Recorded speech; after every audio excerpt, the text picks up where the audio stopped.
because this is sort of a legal thing. Okay. So what I want to do is ask you, first of all, Mm-hmm.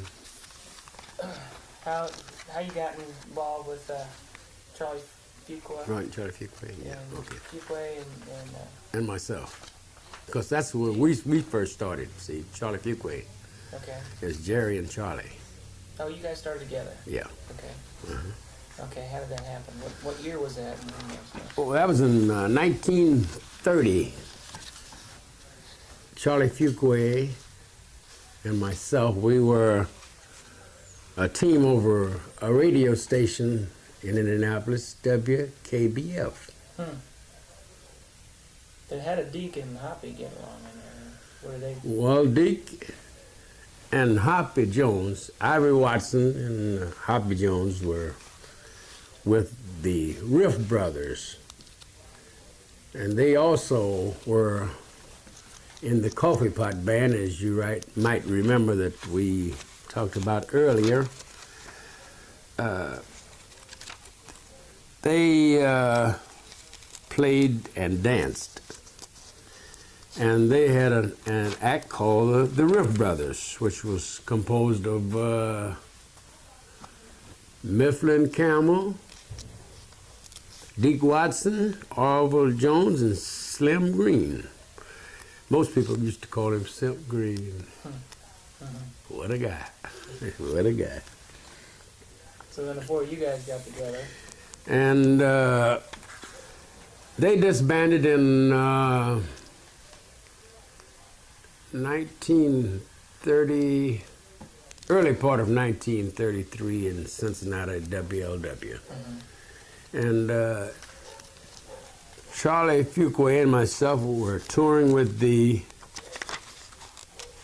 Whitman Sisters Review, and we were in Cleveland, and we picked up Ivory Watson, Deke, and we formed the three of us as the Gate Brothers. And the change again, we went to the King, Jack, and Jester.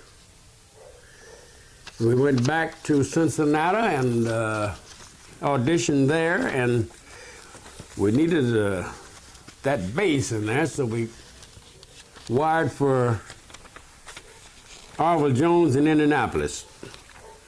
And that's how the four of us got together. And we were known then as the King, Jack, and Jesters. And then you went to New York, didn't you? At that time? After we left Cincinnati, we went to New York. And we were hooked up with the Mo Gale agency there, who at the time was one of the big booking agents and owner of the Savoy Ballroom, and he had in his employ at the time Chick Webb, Ella Fitzgerald, also Teddy Hill. Later on, we brought in Erskine Hawkins. So he just had what you might say, a conglomeration of all the big bands, all the big acts, and they played at the Savoy, stomping at the Savoy. And when did you first become known as the Ink Spots? What day? Well, that was brought about by Mo Gale, who supposedly were supposed to have been signing a contract, and some ink dropped on the paper, and he said, "Oh, that's a good name, Ink Spots." That's how we became the Ink Spots. What year was that? That was in 33. That was late 33. Yes, late 33. And then how long were you with the group? I myself was in the group until 1936. Okay. And what songs did you guys record? Our first recordings were Your Feet's Too Big, Okay. Swinging on the Strings, Swing Gate Swing, and Mama Don't Allow No Swinging in Here. Okay. When did Bill Kenny join the group? You know? I left the group in '36, and Mr. Kenny, as they say, Bill Kenny was my replacement. Okay. So he got in about 36, The late late 36. 36. And then, That's correct. and then If I Didn't Care was a big hit right about that time then, or? No, not off the bat, as you say. That came a year or two later. Did it? That song became popular in the States. They recorded that. I think that was on Decca, if I'm not mistaken. Okay. Uh-huh. Okay. Okay, let's stop that there. Okay, roll time.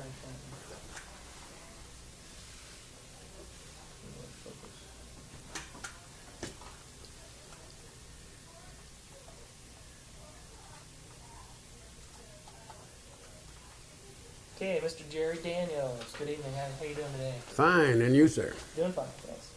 How did you get started in playing and stuff? What was it like back in those days when you first started out?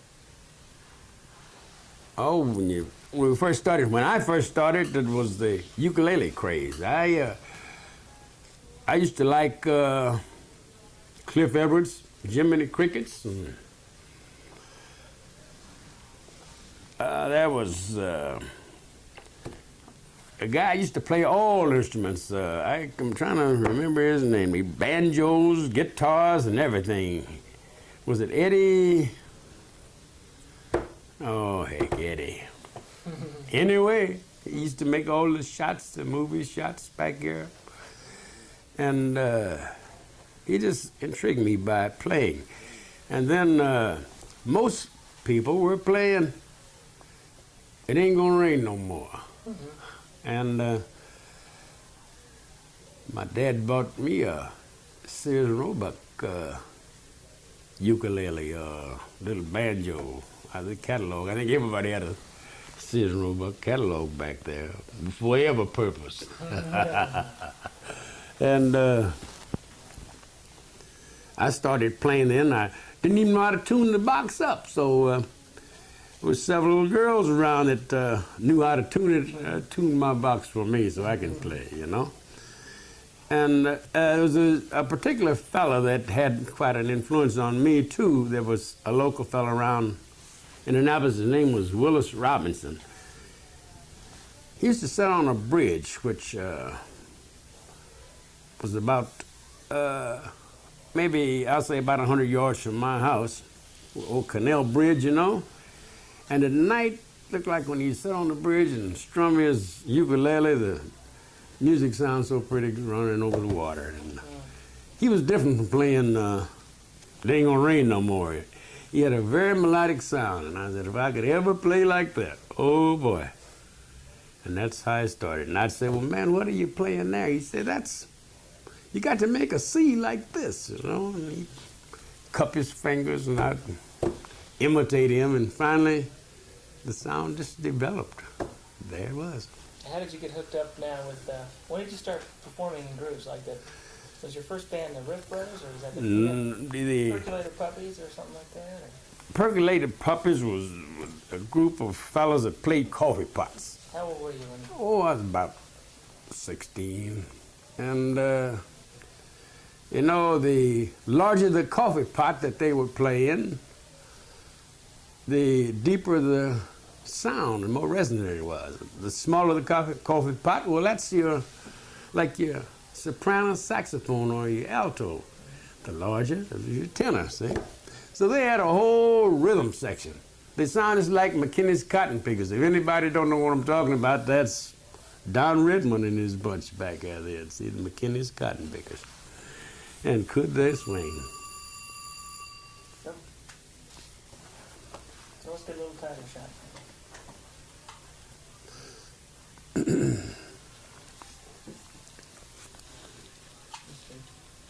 I can. Why don't you ask me who's some of the members of that of that Coffee Pot Band, see, because they... Okay.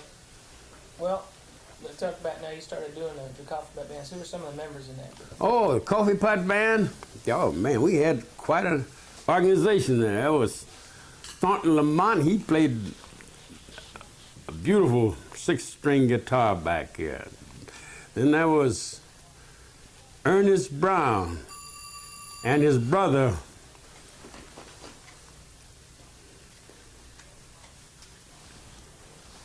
Go ahead. And his brother, Walter Brown. Then we had a Robert Mayles. It sounds almost like a Capone gang member. We used to call him the Weasel. Robert Mayles. He played on the Coffee Pots. Then we carried also some dancers. There was Slim Green, Marion Miller. Incidentally, Marion Miller is the title of that Count Basie hit, Taps Miller. And Ralph Brown. Those were the dancers we carried along. We'd go up and down the streets of Indianapolis and play on street corners, and people would fill them coffee pots up, man, with all kind of loot. Like 3 coins in the fountain, they'd fill the coffee pots up with the coins, you know. How much would you make them? Oh, no telling. It was how the crowd felt that night. And sometimes we'd block traffic in the streets of Indianapolis. What was it like back in Indianapolis? Oh, boy, Indianapolis was a thriving community at the time. In fact, it was, you talk about Vegas, Indianapolis was Vegas. Everything was wide open, wide open. Cities to stay open late at night and stuff like that. Stay open. I don't believe that most of the establishments even had keys. I don't believe they did. I know that the surrounding neighborhoods, people in the houses never had keys. If they did, all keys were the same anyhow. We call them pass keys. Yeah. So you were with the Percolator Puppies and you did that for a while, and then you got hooked up with Charlie, is that right? Yes, Charlie. I got together with Charlie. Charlie lived on one side of the canal, and I lived on the other. So we used to say, Charlie, you the best ukulele player on the east side of the canal. They say, Jerry, you the best ukulele player on the west side of the canal. So they say it's best if you can't beat them, join them. So we joined together. And we started to play together, and we formed a team called Jerry and Charlie.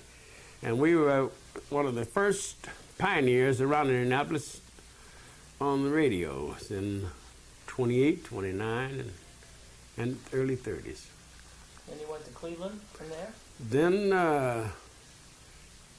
after Charlie and I played with the vaudeville show, or the traveling show of the Whitman Sisters, which was pretty popular in the Midwest, we stopped for what you call the winter break in Cleveland. And in the meantime, Mr. Watson, or Deke Watson, had disbanded from the Riff Brothers, an act that he was with in Cincinnati, and the 3 of us joined together. And we started playing over WHK in Cleveland. And from there, we went back, we auditioned, of course, and went back to WLW, which at the time was the largest radio station in the world. 500,000 watts. You hear that? What'd you say?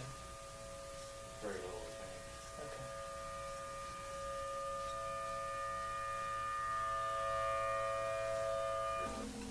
Okay. Okay.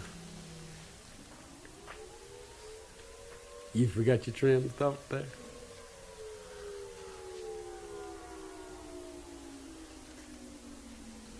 It'll probably stop now. Okay, you're in Cleveland with Deke Watson. You just met him? Is that Yeah, we sure we knew him from being around home with the coffee pot band. Deke used to like to play with all the bands. When I say play with him, he'd jump up on the stand and sing him a number, you know. And in fact, that's how we bonded together for the three of us for the group that we call the Gates Brothers. WHK in Cleveland, and also we went under the name of the King, Jack, and the Jester. Later, after we auditioned in WLW, we acquired the services of Orwell Jones, Hoppy, Honey Jar.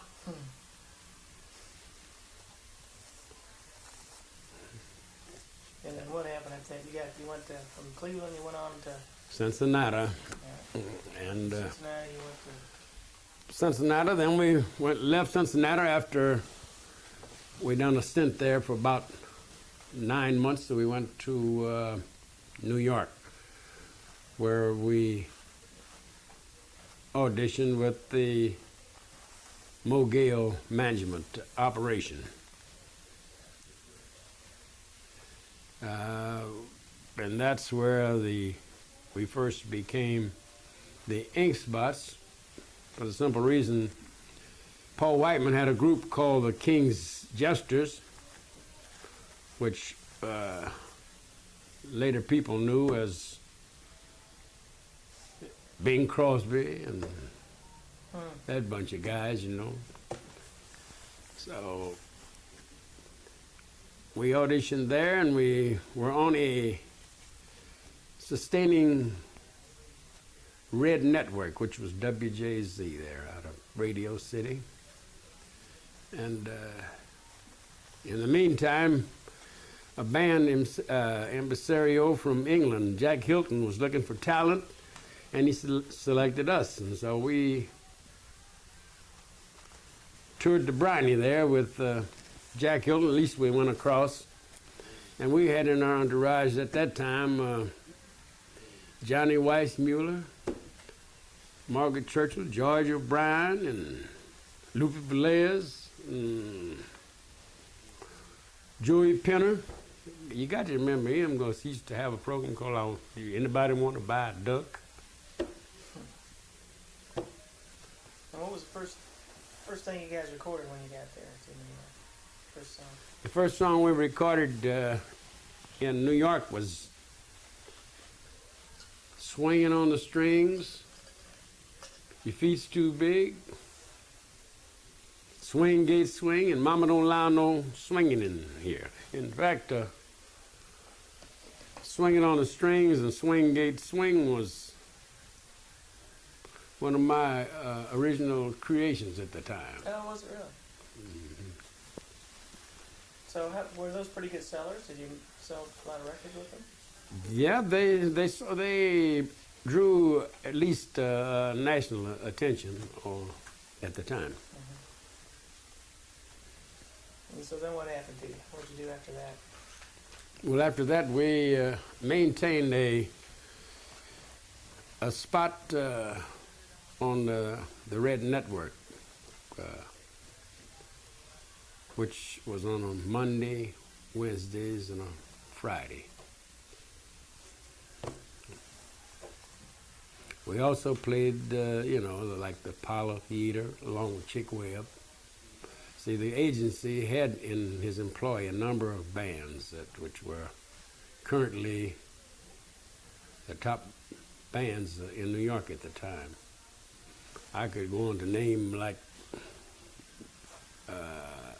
Willie Bryan, Teddy Hill. Of course, Chick Webb was the big band at the time. What was it like back then in Europe? What was the street life like? Oh, man. Drop me off in Harlem. That was the expression, you know.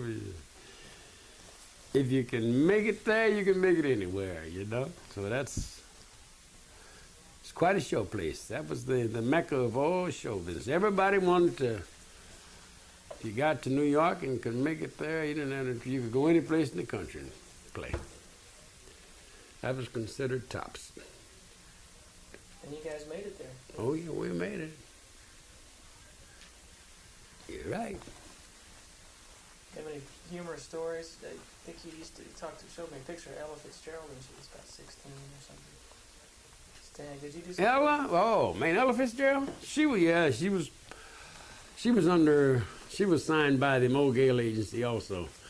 Ella wanted to be a dancer. She was always jumping up and down. I don't think she wanted to do too much singing then, but she had sort of a little crick in her voice. It was just different from everybody else, and it really was a smooth sound. Nobody could swing like the lady. She really could go. Was she pretty young then when you were there? Oh yay! Let's not talk about age, because Ella, I think Ella and I about a day or two apart or something like that. Oh, you're right. Yeah, we're about, if I'm not mistaken, I believe I may be a year her senior. So what happened? Then you guys, I mean, was the band getting along okay then and that kind of stuff? You pretty much... Yeah, well, we weren't blood brothers, but we got along fine. You making money? Oh yeah, we made, as it was at that time, I'll say a small amount of change.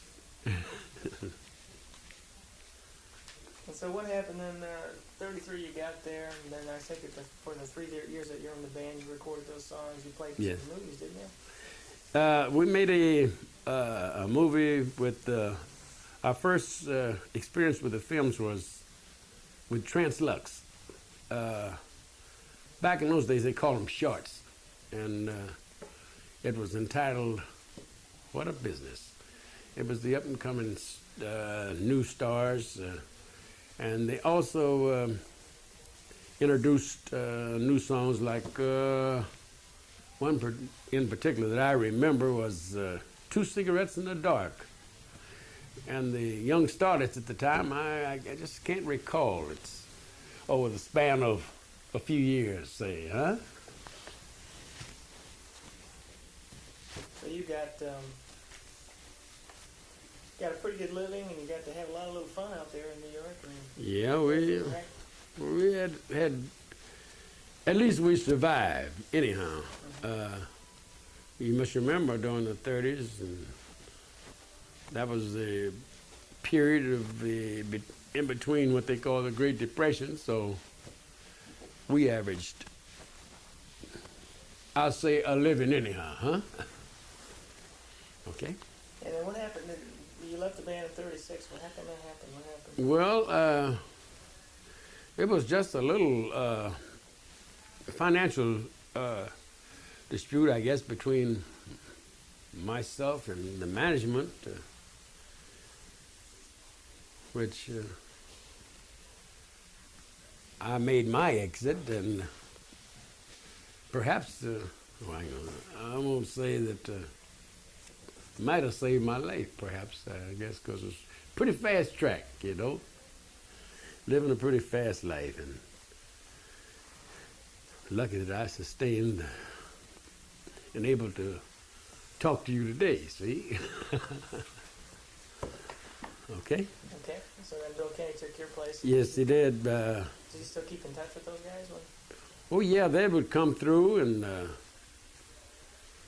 there were times when when they came back, I'll say, to the roof. I was asked to sit in or listen, and would I consider going back? But I was in my hometown and seemed to have secured a pretty nice spot. It was comfortable with what I was doing at the time, and without the travel and the hassle and the stress factor. So they still considered you part of the band, no matter, even though you weren't playing with them, you were still. Well, they just considered me as one of the fellas, you know. Yeah. They just considered me as one of the fellas. That's correct. How many times do you think you sat in with them between the time you quit and the time you played back there? Or one time they disbanded or whatever? Oh, just on an impromptu jam session, they would come around and one of the boys tells me, "Hey, that was our tipple player, or our guitar player." You know, we all played and danced at the time, so we were pretty well recognized as fairly good musicians at the time. So that's how that came about. Well, let's go back a little bit. Let's go back to when you first started playing, and when you first started getting those opportunities to be the ink spots and that kind of stuff. What was it like recording sessions like back then? I mean, did you go in, you know how you just had the one last weekend, was it anything like that? When our first recording session was in New York, and it was at the Victor Studios at the time. Of course, they had your control men, your technicians to monitor the music. You know, at that time, I guess technicians have made a lot of progress now, but they tell you don't knock the needle off. Back and forth, you know, and they'd get a good level on you. I think you'd make about maybe 2 or 3 takes and then make a master tape. Whichever one came out the best, that was the one that they put in wax. I'm trying to think of something else, Dr. Y'all's band, you know, and Mom's Mabley, Dusty Fletcher, Pygmy Markham, you know. What were the crowds like? Was it Oh, crowds. black and white, or? Oh, yeah, sure. And Apollo was always filled because it was the mecca for entertainment in Harlem, 125th Street. And you know, man, if you didn't do the right thing, I'm just talking. Say, hell, you know, if you didn't do the right thing, had a guy with a hook. They'd pull you off the stage on amateur nights, you know. They'd take a hook and pull you off. It's almost like the Gong Show. When you hit that gong, that's it, you gone. Did you ever know anybody that got the hook? Oh man, many a guy got the hook, but who remembers names? Yeah. Mm-hmm. Who remembers names? So when you played down there, you probably did Pete's Too Big and that kind of stuff. How long did you have to play in those days? Per set? You mean per set? Mm-hmm. One set there, your numbers ran about 2.5 to 3 minutes per song, and your stage presentation, your act was about 10 to 15 minutes long because it was like a variety show. You had your chorus line, your comics, your act, some more acts, your dancers, your specialty acts, and that was it. What were the girls like back then? Oh man, let's not talk about the ladies now. They were beautiful, man. I know you like the Rockettes, the Gay Foster girls, and yeah, and then Apollo Course was something else. Did you ever meet any monsters or anything along the way? If I met them, I wouldn't have known them anyhow. I wouldn't have known them. 30 years, 37. Well, anything else do you think would be kind of neat to talk about, or stop that? We played Scotland, all of England, Nottingham, Liverpool, Manchester, Birmingham, England, you know. And in fact, there was